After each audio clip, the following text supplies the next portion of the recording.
Firstly, facts. He is the chairperson of, and this is a mouthful, the Africa Board of Coaching Psychology and Consulting. ABCCB. So he certifies everyone who wants to become a coach, not a soccer coach, not a mental coach, a life coach, business coach, the whole variety coach. He is the coach that coaches go to the coaching.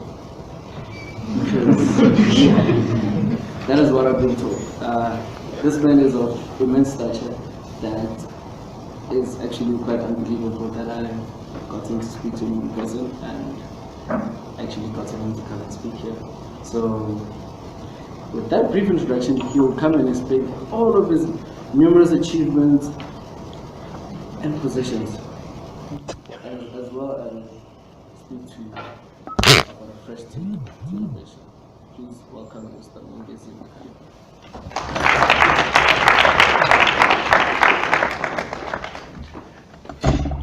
Dumela. Good evening, Sanbonani. Mulbanji, they say, in Malawi, and in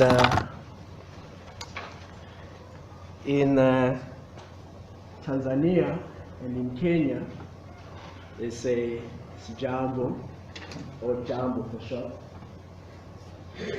My name is Mongezi Makalima. You don't mind if I have my hands in my pockets for a while, eh? My name is Mongezi Makalima. I've traveled 450 kilometers to be here. I was in Limpopo, so I told him I might not be able to make it, but I'll make it because it's important for me to, when I'm invited. In my language, well, in the language of my grandma, they say Bilediwa Yalweva. So when somebody invites you for something, you fight to go from here. Yeah? No, you guys don't know proverbs and idioms and stuff, but it's okay. In my book, there's a few that you can use. So I'll share a little bit about who I am, and then I can talk about what you guys want to talk about, because I don't know what you guys really want to talk about. I tried to explain it to you, but it kind of didn't make a lot of sense to me, but I'll hear from you. There are three things that are an essence of me. So forget about the job I do, because as the chairperson for the Africa Board for Coaching, Consulting and Coaching Psychology, that's one work, that's one piece of work. I also run the Entrepreneurship Academy. I also run the Center for Entrepreneurship, the Center for Work-Based Learning. I am a faculty member at GIPS. So maybe, oh yeah, I'm supposed to be here. So there's a couple of things that I do, but that's what I do. Who am I? There are three things that are an essence of me. I'm an African, I'm a leader, and I'm an elder. I'm an African in that I'm one of those people, when I wake up in the morning, I ask myself a question. How do I put Africa back in the center of the world where it's supposed to be? When you think about where we are as Africans, as a continent, in as much as we are the second biggest continent in the world, we are backwards. Yeah? So my work, every day, I travel across the continent and I travel across the world, bringing what's great about Africa to the world and what's great in the world to Africa. And there are two things that I figure we work with when I do that. I work with developing consciousness, meaning you are aware of why you are making the decisions you are making. Nobody makes you do anything. Two, accountability. Taking responsibility for those decisions because you know that you can, regardless of how old you are, where you are, how bad your environment is. So that's one. I'm a leader in that I don't wait for things to happen, I make them happen. As a result of that attitude, in 1999, I initiated cell-phone banking in this country, which really helped me because I kind of helped myself not to have to go to the branch anymore. I only go to the branch once a year to FICA, and I'm still looking for ways so that I don't have to show up every day to FICA. And I think we'll find that the technology gets easier and easier. Yeah? 3, I'm an elder in there. I take it very seriously, the task of those that come after us, which is the reason why I'm here. Dr. Miles Monroe, when I met him a couple of years ago, may he so rest in peace, said something which really struck me. Many leaders are more interested in the next election than they are in the next generation. I'm not one of those guys. I was invited to sit on the board of the South African National Youth Orchestra Foundation, a 45-year-old, it's now 50 years old, body, which is the national squad of orchestra, youth orchestra. And it was bankrupt when I came in as chairperson. And when I left 2 years ago, I'm no longer there because there are other people that need me. It had Bishop Dudu as its brand ambassador. And one of the big visions I had created when I started in 2009 was to say, how do we make money without having to ask for it? And we evolved an excellence such that every time our youth performed, our orchestra performed, what happened? People in Switzerland, people in the UK, people in Brazil, people in America were asking, can we give you guys money so that we can come and play? Yeah. So that's me in a really big nutshell, right? So Martin here asked me to talk about innovation, but he put it in a, how did you say it? An entrepreneurial way. So I don't know what that means.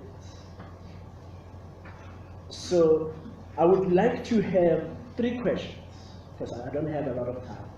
I've been told I only have like 15 minutes.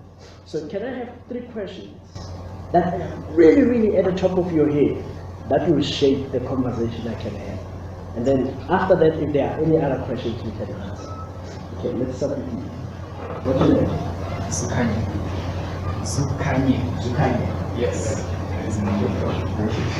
Okay, this question is at the top of my head. Sure.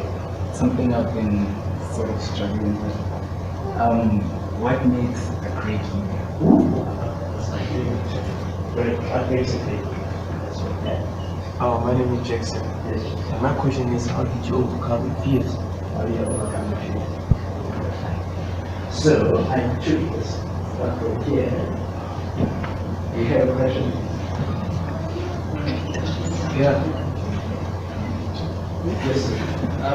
My question to you is, when you accredit business coaches, how can you make sure that the coaching that you provide will be of such a caliber that when they coach me, for example, as an entrepreneur, I'm able to execute whatever idea I have, or they're able to help me grow my profit margins if I help from Right, so so that's 3 questions. What makes a great leader? And then Jackson, your question was, how do I overcome my fears? So those are related. And then how do I make sure that the accredited coaches are really saying good things? So actually, we'd love to have a question from the side. Then at least here, we have. How do you approach everyone's How do I approach everyone? Cool. Thank you. I think you have helped me with what I can talk about. For the last 25 years, forgive me, this is my bag of tricks. So wherever I go, there's stuff in here. I could go to a rural area like where I was today for the whole week last week, and you find that they don't have flip charts, they don't have all this nice technology thing that you guys have. And then I will bring out my sangoma bag and create magic. So let's talk about Zukanya's leadership question, because in a way, it kind of directs my answer to what I want to talk about. What is leadership? What's your definition of leadership? Leadership is influence. Putting yourself at risk to look after others. Putting yourself at risk to look after others. It's coordination that brings out the best. Cool. So all of those are really nice definitions. The nice thing though, the interesting thing, I've been working with leadership now for the last 25 years, and I can tell you, the one thing that is useless about leadership is definitions. What is it that's important about leadership that I found is your way of being. Leadership is not a theory, it's not something you read. So that's why if I go into a whole lecture, I will tell you there are approaches to leadership. There are approaches to leadership, but I'm not going to do that. So I'm going to tell you what is it that I have learned in the last, at least the last 10 years, because I've been working at a very senior level, and every time I've been watching what makes real great leaders legendary. So not just great, but legendary. So when you think about, give me 3 names of people that you think are legendary.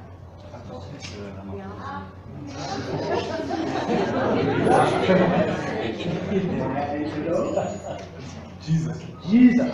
Yes. Cool.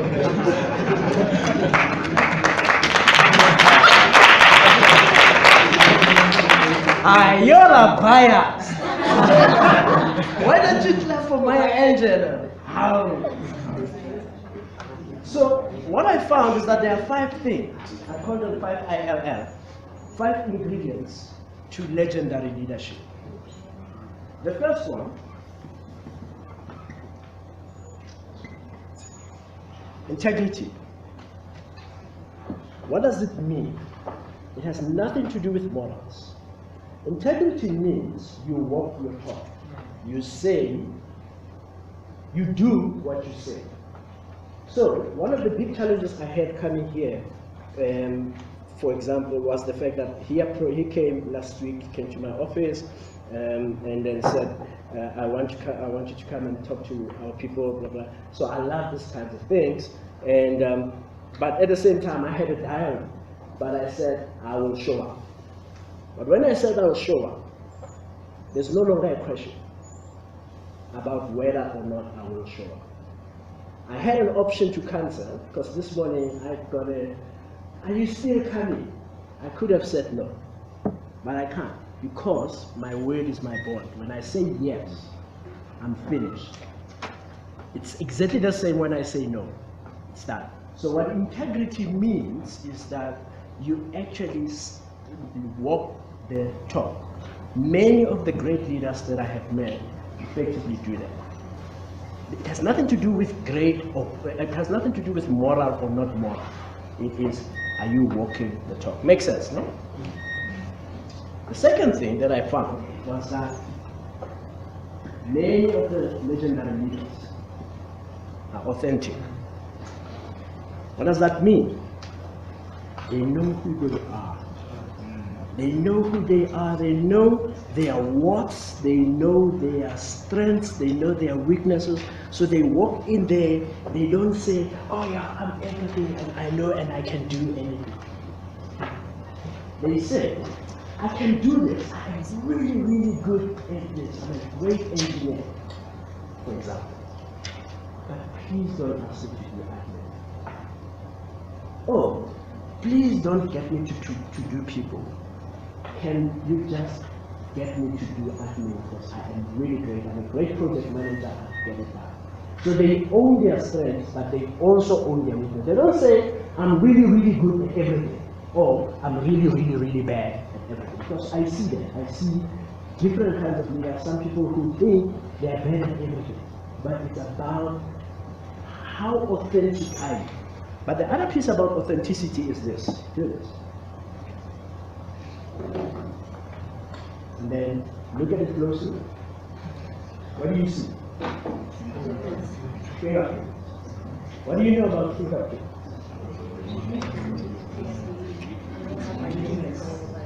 There's no one in the world, 8 billion of us, Not a single person has a fingerprint like yours.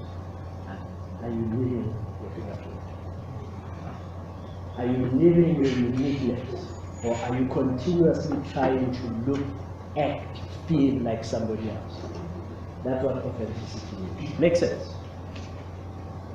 The third thing I picked up, vision. These guys are amazing. I spoke to one radio MD of one of the local, huge local radio stations. I won't mention his name because he asked me not to mention his name, because actually he was interviewing him for a journal, that piece that I was writing on leadership. And I asked him, so when you walked into this station, what is it that made it so good? What was the first thing you did? So the first thing I did was walk in and I sat at the back and I listened to people while they were having their meetings. I didn't walk in and just like, hey, let's go, let's do it. And then after that, I realized that this radio station is like a big ship that I need to turn so that it faces the other way. Did you see my movement? Did you see what I did? Yeah. He didn't do that. He was speaking. But the way he was painting the picture of this big tanker, it gave me this picture of a big tanker that's turning like that. That's vision. Many people talk about vision as if it's words. We want to be the best organization to the... No. Vision is, I want to make a ding on the universe. Whose vision is that? I want to make a ding, a dent on the universe. Do you know whose vision statement is that? Steve Jobs. He said, I want to make a dent on the universe. Did he? Absolutely. So if your vision doesn't feel like a picture, forget it. You want to move people with your vision. That's what legendary leaders do. Then, the second last thing, but not the least important, is courage. Yo, these guys are brave. Yo, they scare me actually the way these guys are so brave. It's not stupidity, it's not like, walking around, you go, you fight in the street, and you don't think about things. They think things through, of course, but they take really calculated risks and they do it all the time. They know they will fail, but they don't mind if the risk is helping to make the vision come true. They're really courageous. They say what's on their mind if it's important in line with the vision. So they don't just say what's on their mind. They say what's on their mind in line with that vision. Does that make sense? Ne? They're very brave. Finally,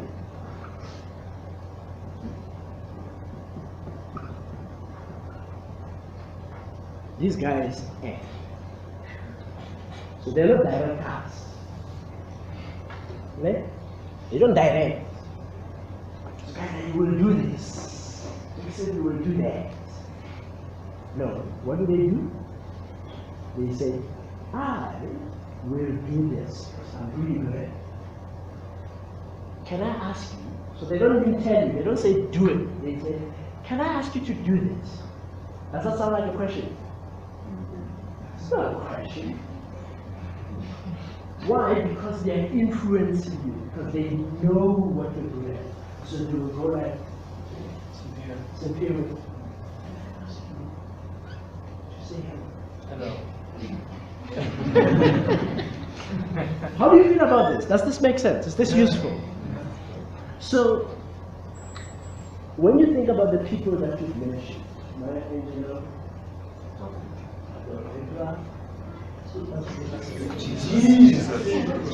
so, on a scale of 1 to 5, 5 being absolutely meets the criteria, and 1 being not even close, Who do we start with? Let's start with Maya.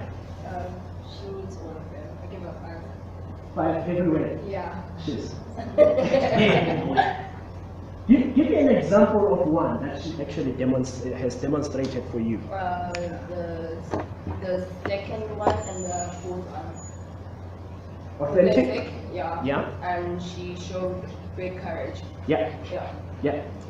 Do you have an example of how she showed courage? Okay, yeah, I'll quickly sum it up. When she was 5 or 6, she was molested. And then for a good 5 years, she didn't speak for her entire life. Yeah. And then the funny thing is that you know her through her speaking. Yeah. So what stopped her when she was a baby is actually what gave her a courage to go further in life, and that's what we love her for. Yeah. And then she would go like, I told you that the work that I do is the work of courage. Courage is what gives me peace and makes me fly. Sorry. All right, who's next? Lydia. Scale of 1 to 5?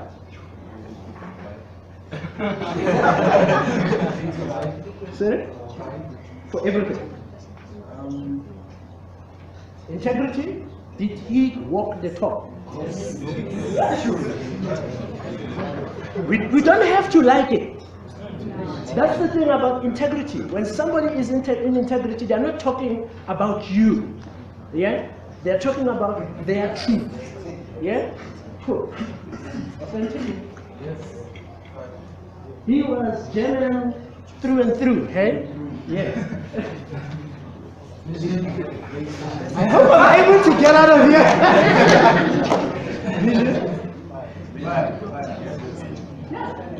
He had a very powerful vision that people followed because he had an idea about what Germany needed to be. Eh? Yeah. Courage. Who kills people?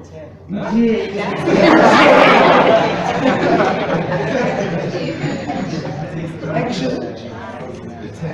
Otherwise, here's an interesting thing. If this part is missing, would we actually ever talk about you? No. Never. So does that make you legendary? Never. So it's great to have all of these things, but if you don't do action, it's going like, he's a nice guy. You never get it back. Okay? Jesus. Okay. Was it integrity?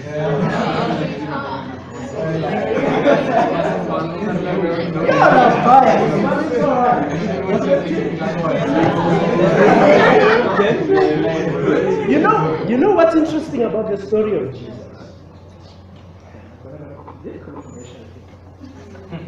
It's possible he didn't exist. Thank you.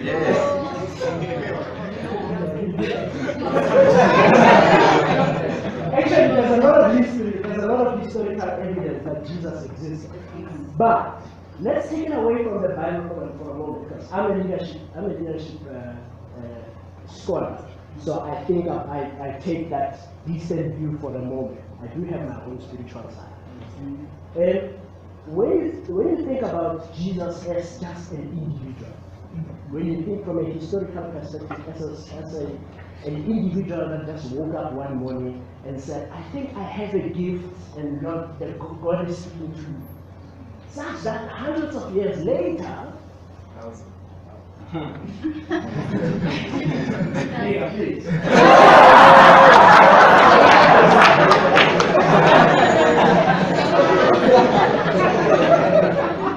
What's the difference? No, let's come and delineate and give you minutes. Thousands of years later, we're still talking about him. That's legend right there. Yeah? Is this useful? My 15 minutes are up. Is this useful? Yes. So the question Jackson asked me is, how do I overcome my fear? Do you have an answer now based on that? I'm not sure. Okay. So let me break it down. I spoke already about my integrity. And when I walked in here, how did I do it? Yeah, I related in my African language. I was born in Botswana. And yes, I had a Xhosa name, it confuses people. So when I go to Limpopo, they kind of like nice and confused. I speak in English for a moment, and then I come in and I speak in Spain. And they're like, how? Oh, I want Spain!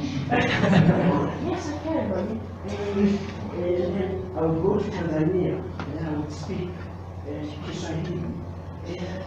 Oh! You can speak Kiswahili, right? Yeah, I tried. And you know, and then they go like, oh, okay, that's really great. But the Macaneros are somewhere out there, I'm coming somewhere around here. So I own that African identity, not from a perspective of just that little corner of the world where I was born. Yeah? Into a big space that says I belong to this continent. Did I do that? Mm-hmm. Yeah? And the whole thing about vision, what is my vision? Put Africa in the center of the world. That's the reason I do everything. I would refuse to come here if I thought it wasn't happening. I refused to work. I started just sending jobs today to go to work in some prison. I look at this here, but these guys don't know what they have seen. So maybe it's not the right place for me to be, but it's a lot of people. There's 100 people here, 100 people there, 100 people there. So I could be a millionaire. But how do I overcome my fear? Because of those three things, they give me courage. Basically say no to things I want to say no to, and say yes to things that I want to say yes to. That's how I say. Okay. So basically, you're using more action. Which characters? I use all of them equally. It doesn't have to be equal. It's not a mathematical formula. It's an awareness, a consciousness that says, what's my vision? And if I'm making decisions, am I making decisions based on vision, or am I making decisions just in jail because I have to follow the way? You see? So it's about, because I know these things exist, I go to them instead of trying to figure out in terms of the stuff and just go over it. Is that useful? It gives me courage. Like now, I can tell you, next week, next week I'm launching for the first time on this continent, the first ever coaching symposium that brings all the people from across the continent into one space. I have no idea what I'm doing. Like, I'm stressed like you won't believe. But you know what? I don't care.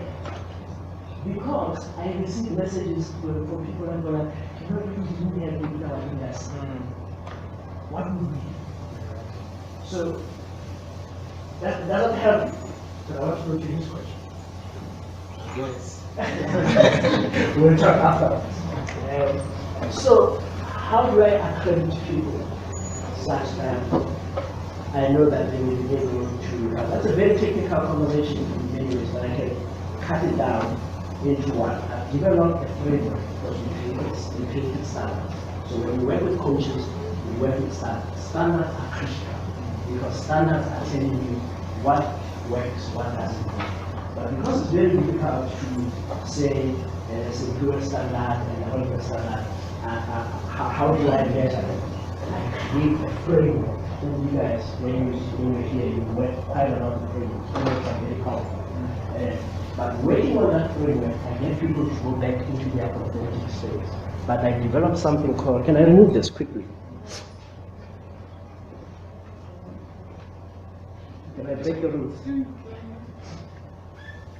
Doesn't work.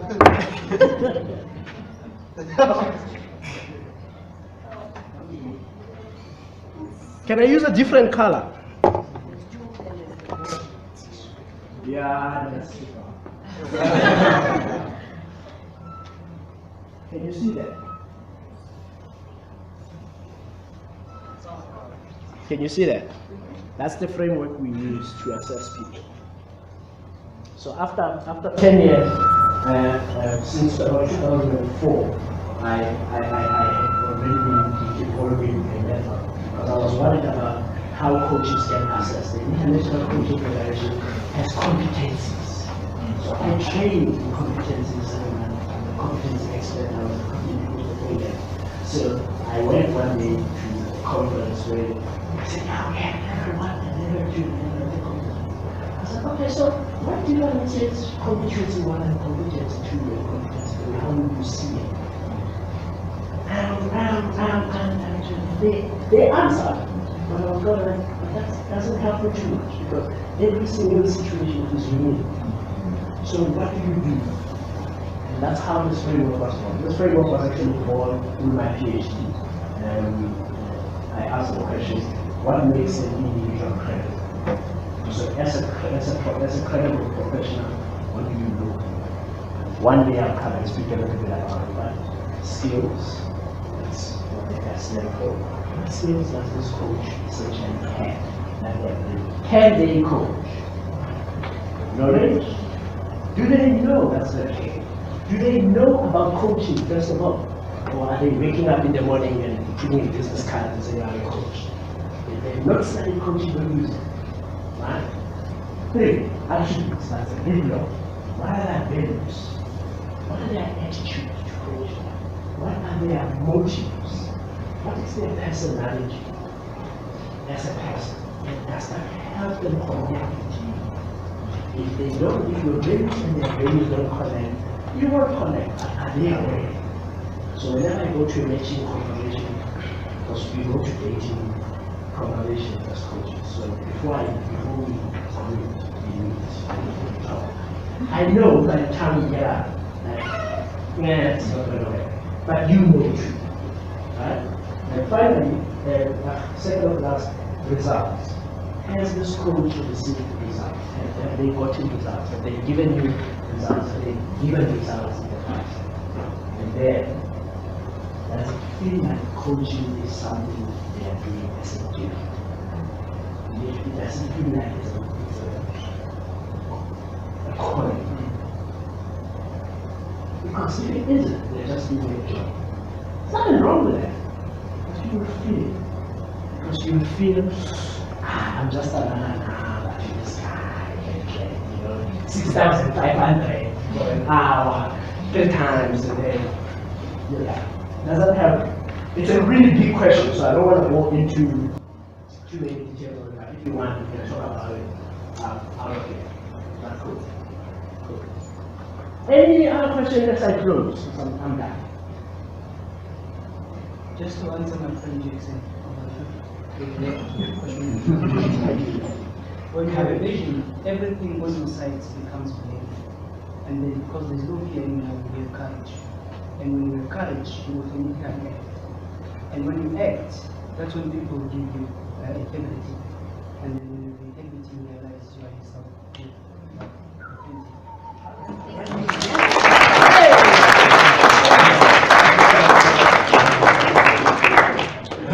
I have an idea what to say.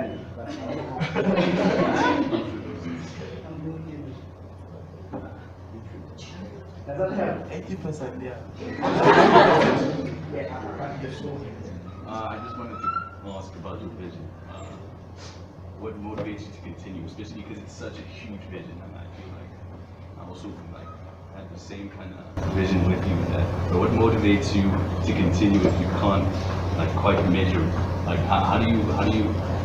I want to feel like it's insignificant. I hear your question. It's really. Look, here's the thing. If your vision is not big enough, and it doesn't scale, if your vision doesn't scale, it's not big enough. So essentially, it's scary. Every day I wake up and I go like, I really do it. But I know that I can only do the direction and do this. So when I get feedback from every single individual day, I will get it. Yeah. 25. 40. So I know that 40 people are contributing to the second this conversation. Gives me help. But the last thing about having a big vision is that when things are going really, really bad. That's the only reason, that's the only thing you go back to. So why am I putting myself in this nonsense? Like the nonsense I'm doing next to me. And I should say, why am I doing it? Does that help? It's, yeah, so you have to have a huge vision. It doesn't stay, then it's not really good. With regards to visions and them being big, you know, you say that our vision should be so big that they scare us, but how do we contain the fear? We don't wake up and like, oh, this is too big, I can't do it. How do we contain the fear, but how do we let the fear motivate us at the same time?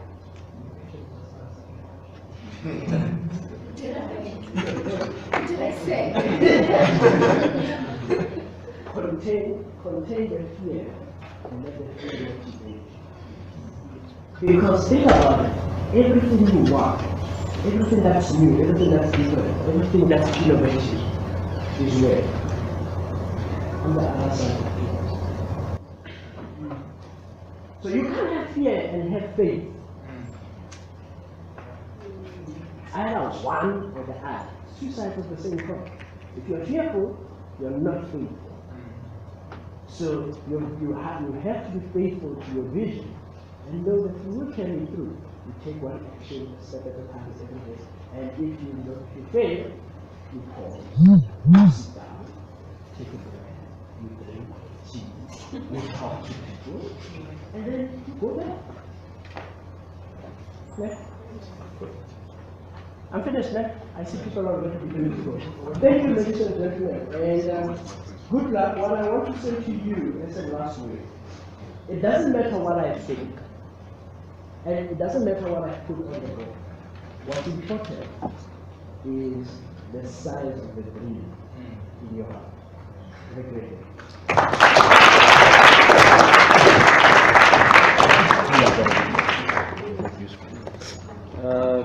Thank you very much for everything. The lesson, the speech, the education, and the guidance. Because that's what we need from our elders. Please give me